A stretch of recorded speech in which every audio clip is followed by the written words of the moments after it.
Earth Defense Force Force is going to go down in history as one of the games of all time. Is it a particularly good game? A bad game? I don't know. Let's discuss, because I don't think that it's quite so black and white. At its core, EDF is a turn your brain off and destroy some bugs or aliens game, but it's not Helldivers 2, where Helldivers gameplay feels good. Playing Earth Defense Force 6 is more akin to playing at an old rundown arcade when you were little. Mom and dad drop you off, you meet up with your friends and play games on slimy arcade systems that have a 50-50 shot of eating your quarters. While that sounds bad, it is also a good thing. Gaming nowadays is battle passes and monetization. And while a $60 price tag is a little high and feels a little scummy for the gameplay, it is a joyful reminder of what games were. Pure, chaotic nonsense. Let's get into it. In EDF6, your main goal is to save the Earth from the primers, which are aliens, maybe Martians, I don't know. The story's kind of hard to stay interested in. Basically, primers are invading Earth with aliens and monsters. The monsters being extremely oversized bugs, and aliens being giant frogmen that look exactly like humans, and little gray men that aren't so little and bear zero resemblance to humans at all. At least that's what they say in the game. Doesn't make any sense to me. Overall, I would give the story, plot, and setting about a 3 out of 10.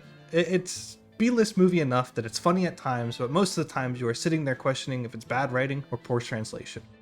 Huge spoiler alert here. The primary storyline involves you playing through a 3-year span, trying to defeat the primers and getting sent back in time to the start of your Earth Defense Force. You did it a few times. A few too many times even, really. This makes the overall gameplay very repetitive and hard to play for more than a couple hours at a time. The storyline also becomes a huge problem for 2 of the playable classes. Let's get into those classes real quick. There are 4 soldier classes you can play in EDF. Those are Ranger, your basic soldier class, Fencer, your tankier, should be slower than everyone else, but isn't, and they carry huge guns that doesn't make any sense.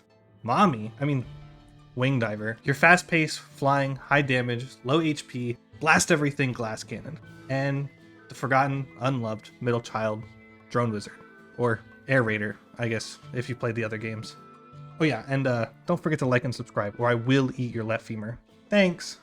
Air Raider is the class I have the most experience in. Having played Air Raider for my entire EDF5 experience and loving it, it got absolutely nerfed into the ground in EDF6 and is borderline unplayable, because it is so boring for 50% of the game. Air Raider is plagued with the reoccurring plot issue in the game where you don't have access to most of your arsenal. In the past, Air Raider's whole kit has revolved around big cannons you can call in to hit bugs, or airstrikes and bombing runs to absolutely decimate the enemy hordes, or even calling in tanks, mechs, and giant robots. While these are all still present in the game, you can't use them in a far too large portion of the game.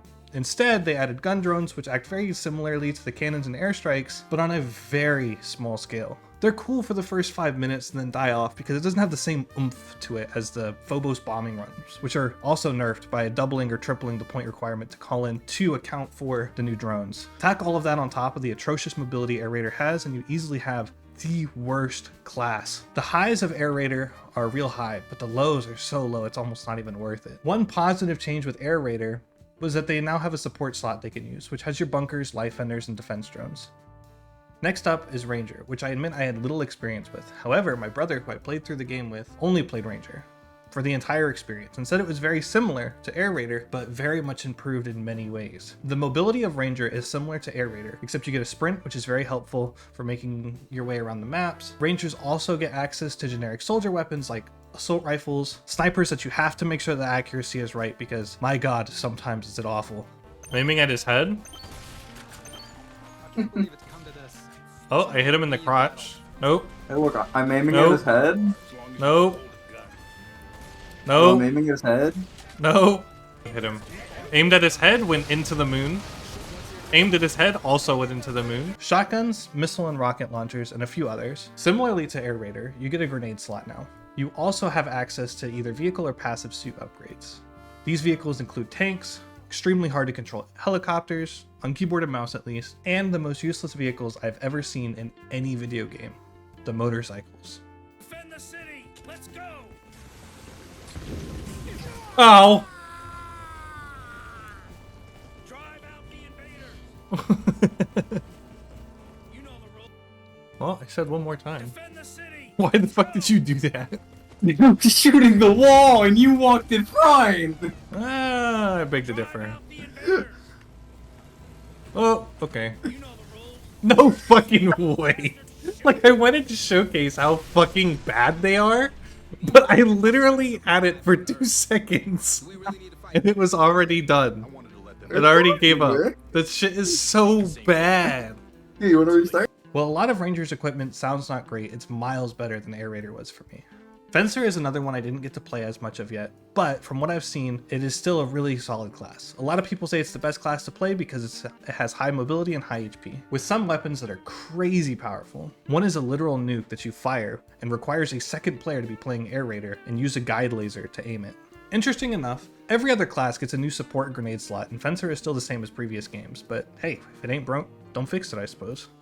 Wing Diver is a fun class that is a little tricky to use. I played Wing Diver when I was playing alone or really struggling with Air Raider. The character uses all kinds of laser or beam weapons, and the entire kit revolves around your power gauge management. When I played, I found the mag blasters and other blasters to be the only weapons that I used outside of the Dragoon Lances, which are just stupid high damage weapons, but super close range. Just like the previous classes, this one was given a grenade or support slot that has a few useful things in it, like a ball that shoots 1800 random shots all over the place, and some quick projectile shields.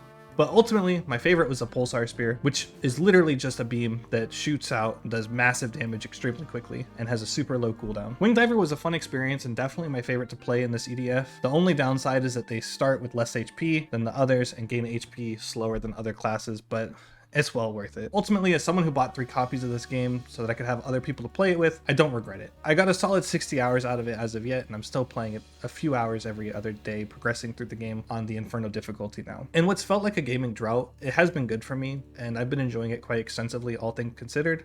I don't think that I would have enjoyed it nearly as much if I didn't have people struggling through it alongside me though. It's not a game for everyone, and while it has a lot of quality of life improvements, EDF5 is extremely similar, and if you want to play Fencer, just play EDF5. If you're a longtime fan of the EDF series, you know exactly what you're getting yourself into. My overall score for this game is about a 6.5 out of 10. It's fun and bursts, but in a couple months I don't see myself downloading the game again and replaying it. At the same time, I also don't see myself not buying the next one in the series, whatever or whenever that may be. Thank you all for watching, and I hope to see you in the next one. Don't forget, I'll eat your femur.